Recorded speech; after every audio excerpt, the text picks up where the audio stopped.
Bienvenue pour cette nouvelle vidéo. Aujourd'hui, Logo va essayer de parler à son grand frère, le S7 1200. Au menu, comment paramétrer la liaison des deux côtés et différents exemples de lecture et écriture. Alors ici, je ne vais pas rappeler les notions de base, donc voir ou revoir ma vidéo sur le sujet, c'est celle où Logo parle à Logo. Premier test, tout simple, un bouton câblé sur Logo va commander une sortie de la CPU 1200. Je vais me servir de Logosoft bien sûr et de TEIA Portal. Je commence par Logosoft. Alors je me suis mis en vue projet réseau. On peut faire la même chose bien sûr en mode diagramme, mais je trouve que c'est moins convivial. Donc vue projet réseau, j'ai inséré mon logo, je lui ai affecté son adresse IP. Et maintenant, eh bien, je vais ajouter un nouvel appareil et je vais choisir un appareil compatible S7 qui est en fait eh bien, mon automate CPU 1200. Son adresse IP 3.2, OK. La liaison physique est établie en Ethernet.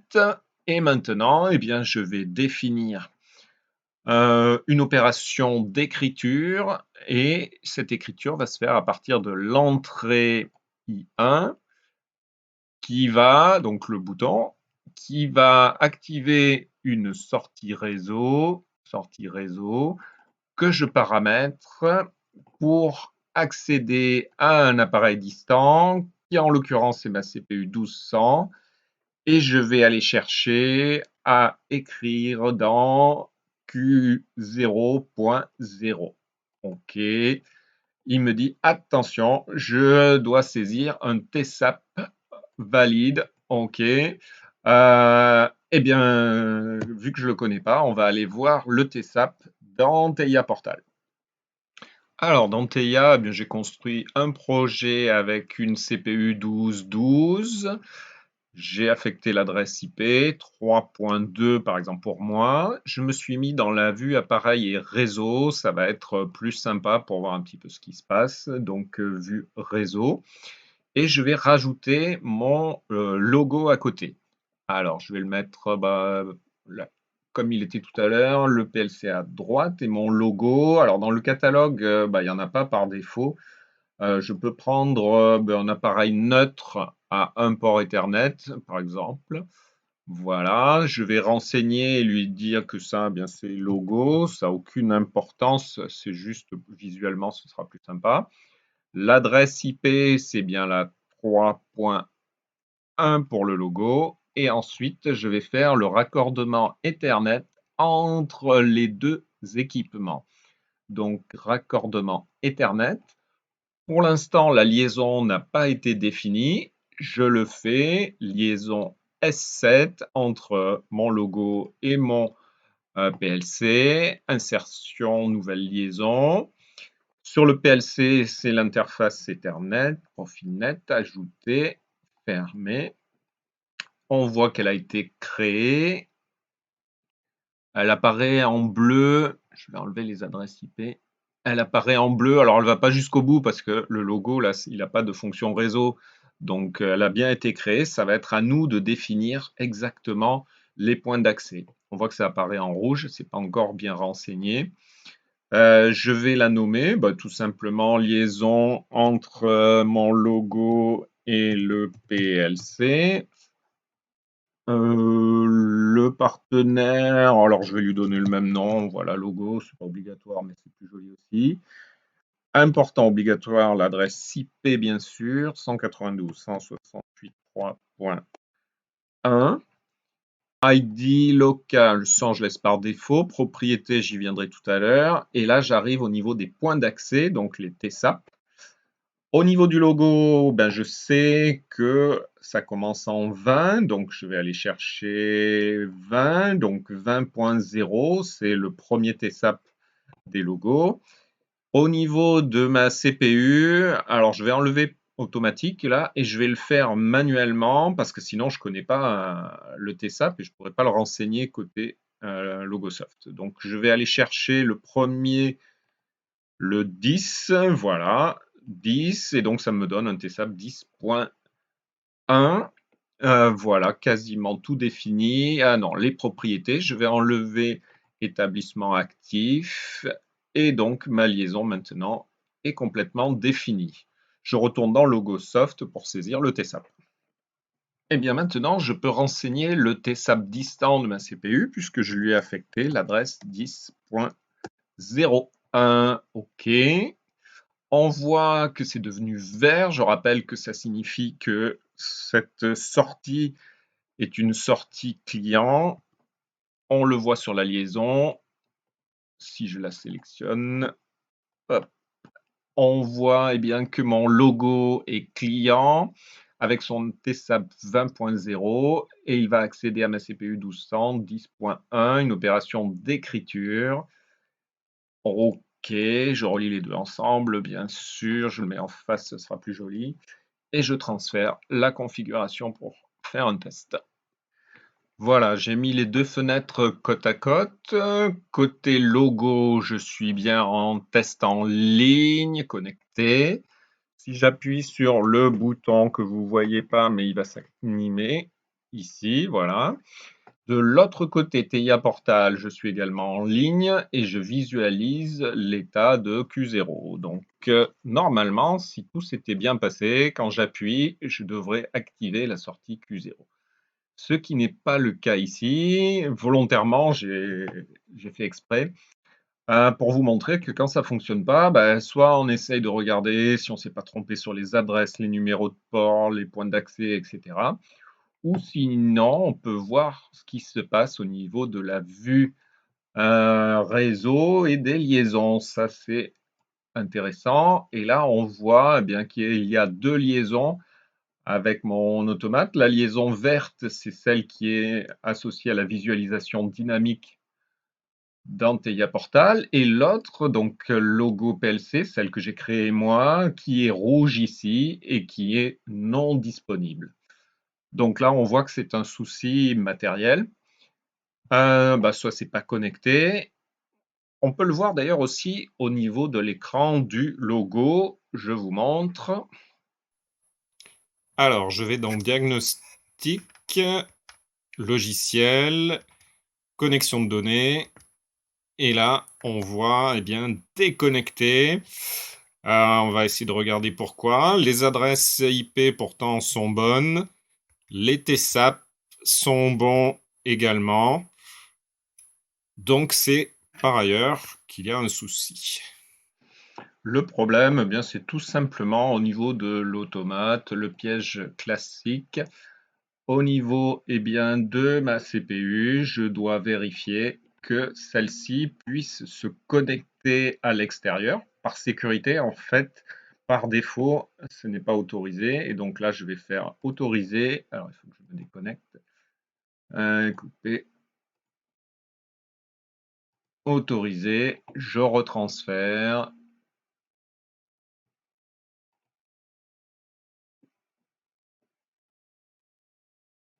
Charger.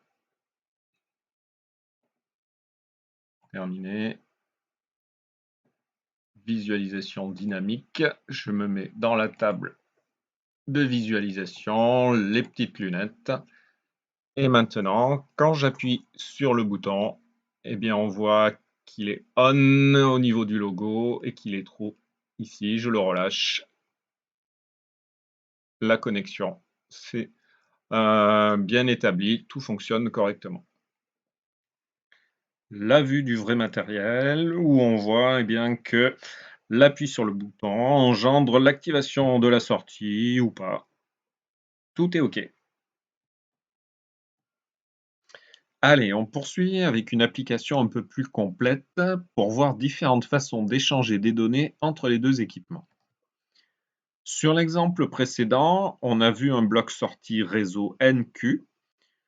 Son paramétrage vers un appareil distant rend le logo client dans la liaison. Il apparaît en vert. Du fait d'être une sortie réseau, le bloc va réaliser une opération d'écriture. Les données vont donc partir de logo pour aller dans les zones mémoire de la CPU 1200. Au choix, IQMV ou même directement dans un DB, on le voit en bas, dernier choix de la liste. On ne l'a pas vu sur la première démo, mais il existe des blocs d'entrée NI. Paramétrés pour un accès distant, ils sont également clients. Les entrées réseau réalisent des opérations de lecture. Les données transitent en sens inverse, donc vont partir d'une zone mémoire de la CPU 1200, au choix I, Q, M ou DB, pour aller vers le logo. En résumé, logo est toujours client, la CPU 1200 toujours en serveur, et comme au restaurant, c'est toujours le client qui décide et le serveur qui répond. Dans notre cas, la CPU ne sera jamais en mode client. Le serveur ne peut pas lancer les opérations. Il y a donc seulement 2 cas de transfert possibles. Les deux sont lancés par logo. Pour la deuxième démo, je vais effectuer des opérations de lecture et d'écriture avec le logo en client.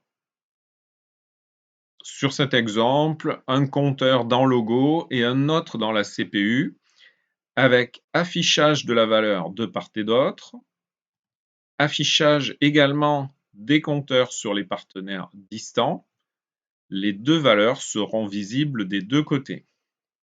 Pour compléter, un bouton pour remettre à 0 le compteur distant, d'un côté comme de l'autre. Il y a donc des envois de la valeur 1, donc des écritures, de logo vers la CPU. Pour l'envoi de la valeur 2, c'est logo qui fait une lecture et non pas la CPU qui écrit. Ça ferait pareil, mais c'est pas ce qu'on fait ici. Autre transfert, la lecture de logo du bouton distant sur la CPU. Et enfin, écriture de logo vers la CPU pour renvoyer l'ordre de R à Z numéro 2. Au final, une seule liaison client-serveur et en termes d'opération, 4 en tout, 2 lectures et 2 écritures.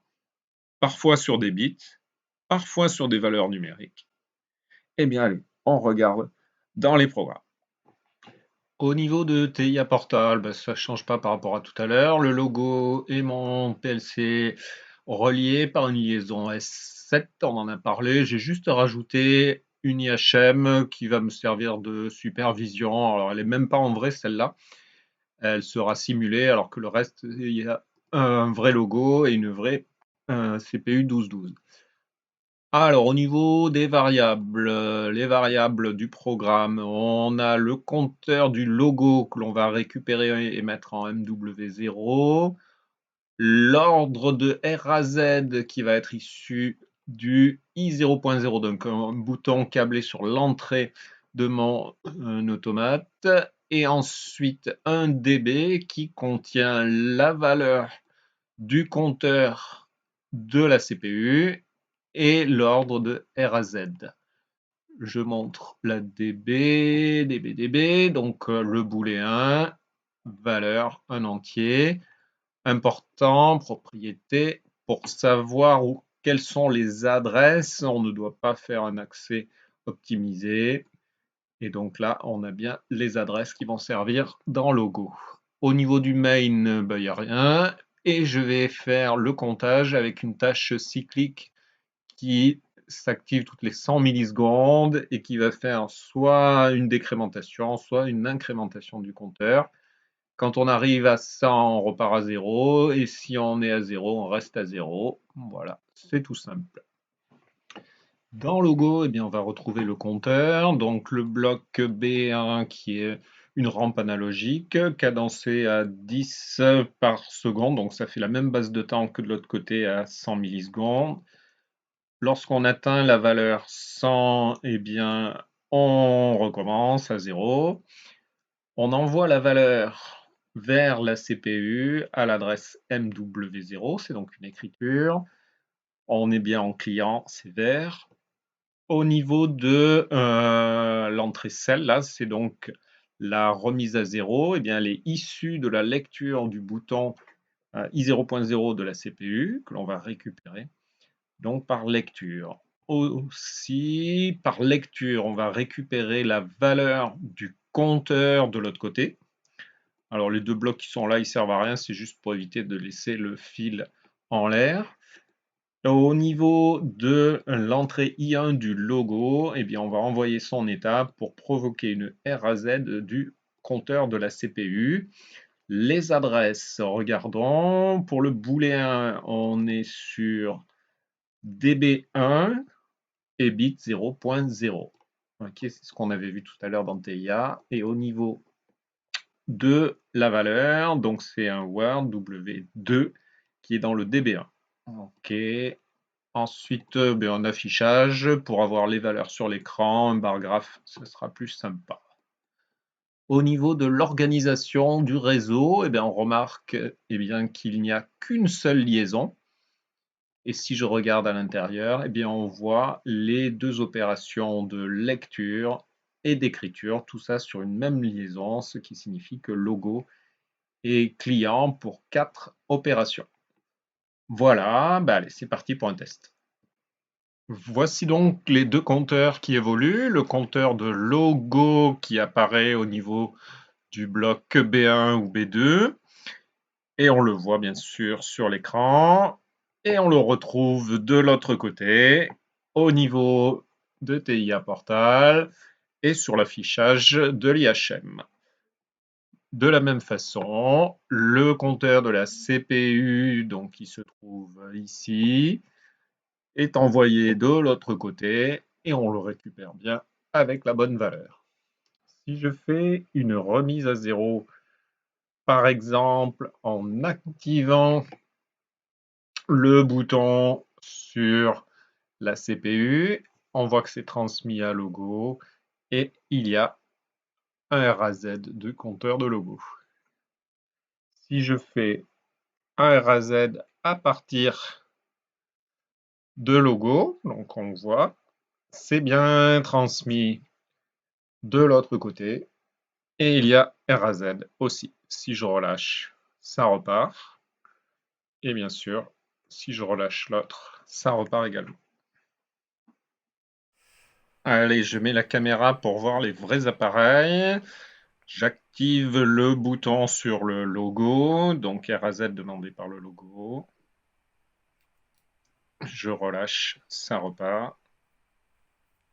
Je peux faire une demande depuis l'automate 1200. J'active l'entrée i0.0, demande RAZ, on le voit sur la LED. Alors, pour continuer, je vais vous montrer le même fonctionnement, sauf que je ne vais pas faire du tout de la même façon dans Logosoft. J'ai repris un autre programme et regardez ce que j'ai changé. C'est que la liaison, il n'y en a toujours qu'une seule. C'est moi qui l'ai construite manuellement, hein. Je vais prendre le fil là, tac, je colle. Et cette liaison, ça me permet de la définir à la main au niveau de cette table ici. On remarquera que la couleur est bleue là, contrairement à l'autre qui est grise, qui est en accès uniquement en lecture. Là, c'est possible de modifier et c'est moi qui vais choisir les adresses que je veux. Donc là, j'ai fait la correspondance, j'ai pris de l'avance, j'ai fait la correspondance de ce que j'avais déjà mis tout à l'heure. Particularité, c'est que je ne peux pas prendre des bits tout seul, je suis obligé de prendre des multiples d'octets, donc soit un octet, ou deux ou trois, enfin, le minimum c'est un octet. Et je vais ensuite envoyer ça directement, alors, soit sur des MB là, je vous montre avec uniquement la mémoire interne V, et ce que ça change au niveau du programme. On regarde, on ne trouve plus les blocs verts. Maintenant, à chaque fois, ce sont des blocs où on fait un accès à la mémoire locale. On remarquera les adresses en correspondance avec ce que j'ai montré tout à l'heure dans la table. Le 4, je vous laisserai retrouver si vous avez envie. Et enfin le dernier. Donc voilà, autre technique qui fonctionne. Alors, des avantages et des inconvénients pour cette nouvelle technique. Moi, perso, je préfère la première, mais bon, il y a quand même un avantage à utiliser cette façon, c'est lorsque l'on réalise un mappage. Un mappage, c'est quoi? C'est de faire l'association de paramètres de blocs. Donc, par exemple, pour moi, la sortie de mon compteur, la rampe analogique, là. Donc, cette sortie, eh bien, on peut l'associer à l'adresse que l'on veut dans la mémoire. Donc, par exemple, je choisis 4. Pourquoi 4? Eh bien, parce que, souvenez-vous, c'est celle qui correspond à ce qui va être envoyé. Et donc, du coup, on a directement la valeur qui est transférée et on n'a plus besoin de faire eh bien, cette opération. Ça fonctionne pareil. Voilà, on gagne un bloc, on perd peut-être en lisibilité. Bon, voilà, chacun a ses préférences. Je vous montre que ça fonctionne pareil de toute façon. Voilà, tout pareil comme avant. On voit la correspondance du compteur logo avec logo, logo et logo de l'autre côté. On voit la correspondance des compteurs. Mais la différence maintenant, c'est qu'ici, il n'y a pas de bloc. Ici, on passe pas directement par le client. On passe par l'intermédiaire de la mémoire, par la mémoire V qui devient un intermédiaire. Si j'appuie sur les boutons, ça fait comme tout à l'heure, bien sûr, que ce soit d'un côté ou de l'autre. Pas de souci, tout est pareil. Allez, on poursuit avec une petite étude des temps de transfert d'informations entre les deux équipements. Un programme ultra simple, un memento de cadence dans la CPU 1200 qui clignote à 2 Hz. Le logo vient lire ce bit et le renvoie immédiatement à l'identique. Alors, au niveau de TIA Portal, on retrouve le clock de Hertz à l'adresse M0.3. Pourquoi? Tout simplement parce que dans la configuration du matériel, j'ai déclaré ça, memento de cadence, à partir de l'adresse M0.0. Et donc, le 2 Hertz, il se trouve à cet emplacement-là. Au niveau du main, rien du tout. Et j'ai déclaré une variable pour la réception du bit clock reçu de logo en, par exemple, M10.0. Côté logo, eh bien, donc on va faire la lecture de ce M03, le clock. On va le renvoyer directement eh bien, en M10.0. C'est parti, je mets en fonctionnement. Donc on voit que ça clignote. On va mettre de l'autre côté également. On voit bien que ça clignote, c'est renvoyé. Et tout l'intérêt, bien sûr, c'est de voir est-ce qu'il y a un décalage entre l'émission et la réception. Donc je vais mettre une trace avec clock envoyé, clock reçu. Et je vais faire l'enregistrement. Diagramme.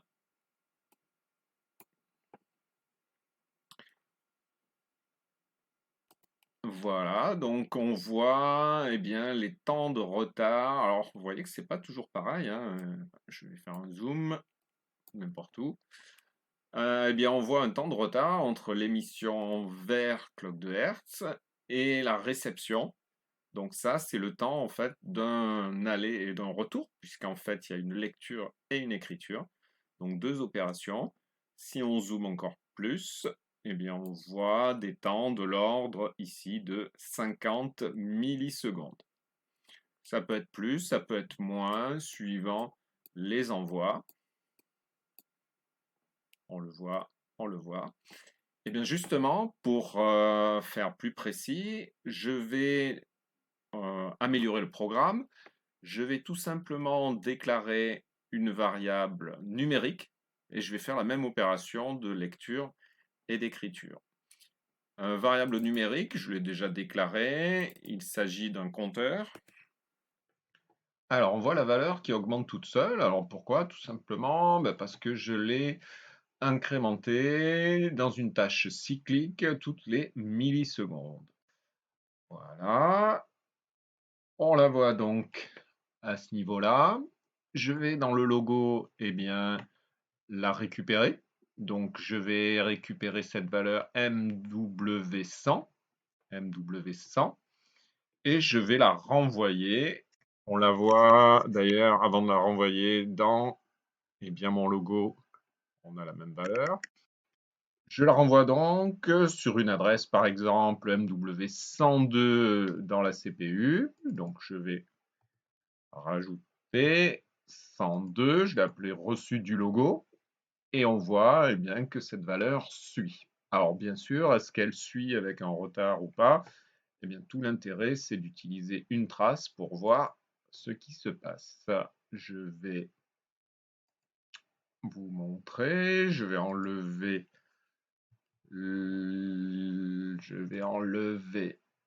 clock,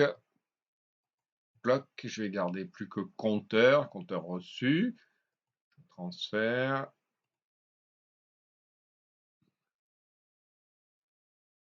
et je fais une acquisition. On voit donc l'incrémentation. Alors, c'est affiché en signé, on va le mettre en normal, décimal, décimal. Et bien sûr, ensuite, quand il atteint son maximum, ça repart. Je vais zoomer pour qu'on voit mieux ce qui se passe et je vais mettre les courbes ensemble. Voilà. On a l'impression que la réception se fait avant l'émission. C'est pas possible. C'est tout simplement parce que l'échelle n'est pas la même. Je vais tout mettre pareil. 352 et 177. Voilà. Et donc, on voit que la réception arrive un temps après. Alors, je mets un curseur et on va essayer de voir quand est-ce qu'une valeur est reçue. Alors, reçue, je vais prendre par exemple 61 602 et je vais regarder de l'autre côté quand est-ce qu'elle a été émise. 61 602, on a dit. Vu que c'est la même échelle, c'est en face, c'est normal. On le voit, 61 602. Et on voit que le delta T, l'écart là, est de l'ordre de 19 millisecondes. Alors, il n'est pas toujours le même. Si je me regarde ici, on voit un temps différent. Ici, un autre temps, là, un temps très rapide.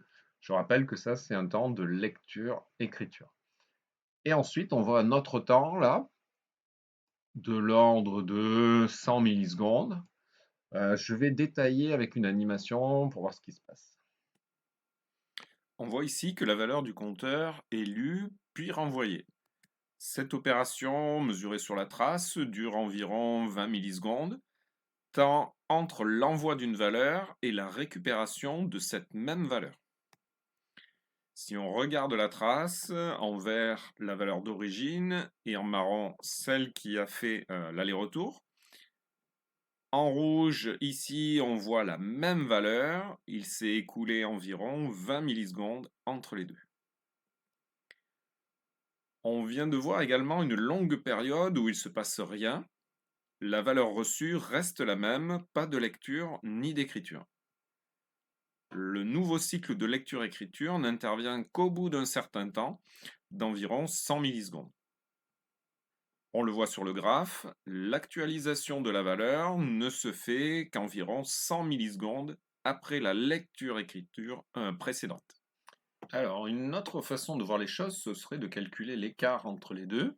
Je vais le faire automatiquement avec une nouvelle courbe que je vais appeler delta et qui sera une fonction mathématique, simplement la différence entre le compteur moins le compteur reçu. Voilà, ok. Et on voit cette valeur qui fluctue. Je vais enlever les autres pour qu'on y voit plus clair. Et cet écart est l'image en fait du temps de latence, donc directement en millisecondes, suivant les différents cycles. Voilà, et donc les différents écarts. Alors, on peut se dire, mais c'est pas constant. A priori, là, c'est le logo qui décide, puisque c'est lui qui est client. Et donc c'est lui qui lance les différents cycles lecture-écriture quand il a envie.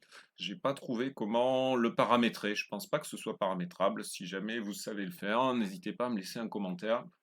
Euh, voilà, c'était juste pour vous montrer qu'il y avait ces différents temps de latence entre la communication entre les deux équipements.